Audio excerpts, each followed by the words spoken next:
There's this picture going around on the internet with what appears to be a couple of Orthodox priests blessing what is claimed to be a nuclear weapon.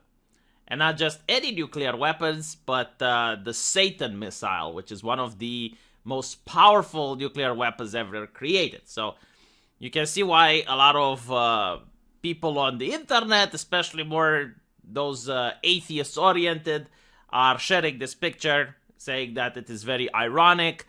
And more than that, because of the current conflict right now, people are suggesting that this image is recent. So I did a little bit of fact-checking, I did a little bit of investigative reporting, and what appears to be is that, first of all, this is not a recent picture, it's actually a very old one from a military parade which took place years ago, and it was celebrating Russia's victory over Nazi Germany. So this happens at the parade. Secondly, the Satan designation for the nuclear missile is given by NATO. Russia itself does not use this designation, so the priests, would it sanctify something called Satan? But more than that, it's not a nuclear missile. Okay, I think it's just a basic bitch intercontinental missile. So it's I guess it makes it okay, right? I know it's shocking. It is shocking because a lot of people, when they look at the clergy, like Christianity, especially in the modern era, it's viewed as a religion of peace, turning the other cheek and all that. And in the modern era, not just the current pope, but the previous ones as well, have promoted a lot more pacifism than usual. And this is why you don't see this thing happening under Catholicism. But in the past, like especially during the Crusades, they have blessed weapons. I mean, the Catholic priests have indeed blessed swords, armor. They have blessed the soldiers. What do you think happened when even two Christian nations went at it? If you have a Catholic nation fighting against a Protestant nation, each of their religious leaders would say that the other side is filled with heathens and we're going to pray to God to guide our soldiers into victory, and they would sanctify the weapons and they would sanctify the soldiers to do more holy damage.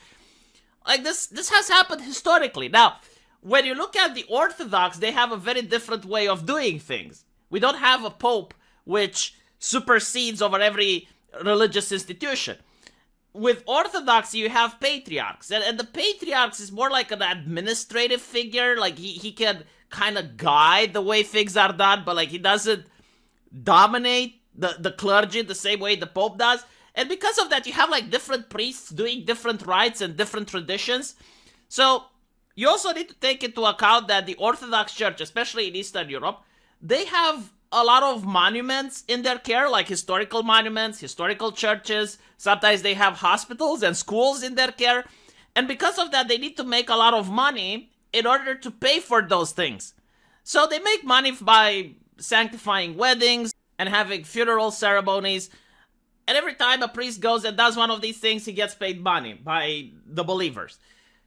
But they also have other ways, like super chats, for example. So they go and they bless something and they get like super chatted for it. You know, like the people who receive the blessing, they give a little bit of money in return.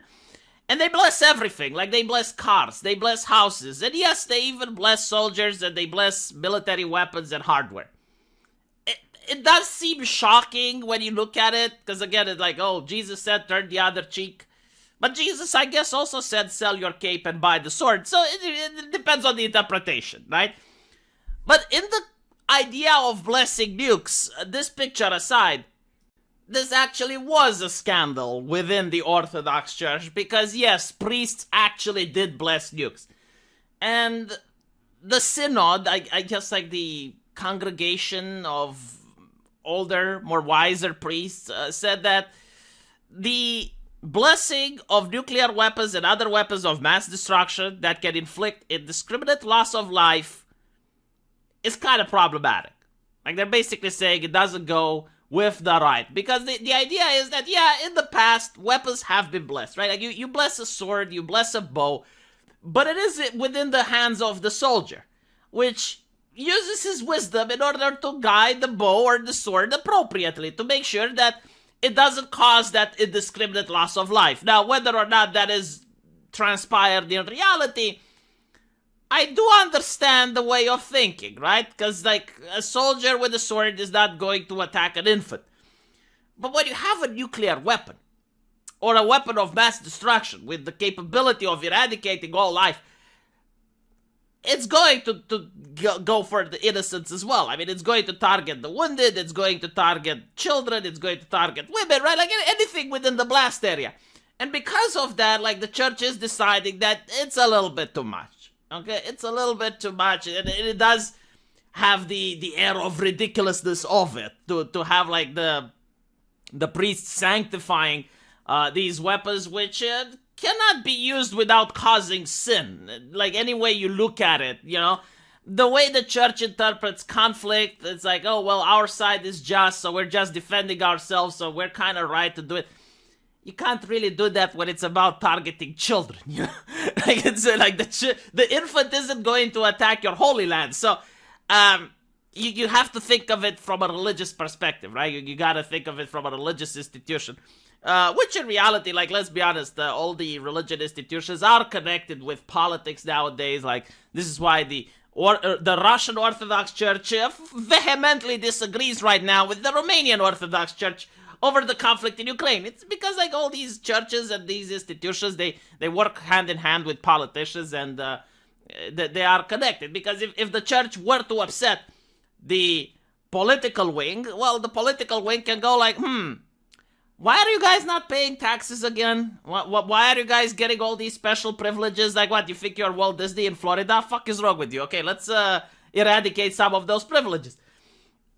And the church, you know, they try to stay on the good side of the people in power. They always did that. Even when communism was here in Romania, the church was trying to work with the government to provide information on what people had to say during confession and whatnot. They are humans, okay? Let's put it like that. I mean, they're not above their humanity. Human beings are corrupt, very easily swayed in order to go along with the powers that be. There's this Romanian expression that the bow head, the sword doesn't cut. So, but my interest was on why did they bless the nuclear weapons again? Like, people were shocked. Is due to church tradition. They always blessed weapons. They blessed all type of crazy stuff. And I guess, you know, modern technology is a lot more different than the technology of the past. Just because it's also a weapon doesn't mean it's the same like a sword. So yes, even the Russian scholars were like, okay, maybe we should stop with the nuclear weapons and the other weapons of mass destruction, right? Like, rifles are fine. You can still bless those. RPGs, gray area, but like, okay, nukes definitely not. Let me know what you guys think though. And I'll see you in the comment section. Take care.